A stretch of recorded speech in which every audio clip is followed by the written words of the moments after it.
Password reset not sending email on Square fix. You clicked forgot password on Square, but the reset email never comes through. It's annoying, especially when you need to process a payment or check sales. But don't worry, there's a simple way to fix it. First, check your spam or junk folder. Square's emails come from no reply square.com and they often get filtered because they contain secure login links. Try searching your inbox for Square or password reset to find it quickly. Next, make sure you're using the exact email link to your Square account. Many business owners have multiple logins, for example, one for Square Point of Sale and another for Square Payroll, and entering the wrong one means the system won't send anything. If your email is correct, at Square.com to your safe sender list, then resend the reset request. Wait 5 to 10 minutes before trying again. Sending multiple requests in a row can actually delay delivery or make older links expire. Till not showing up.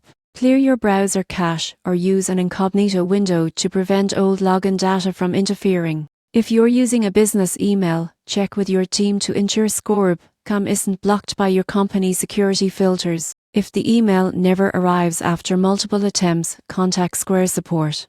They can manually verify your account and send a secure reset link directly. Most people think Square's system is down, but the real culprit is usually a filter, a typo, or a blocked sender. Once resolved, the reset email should appear almost instantly, and you'll be back to running your business, taking payments and tracking sales in no time.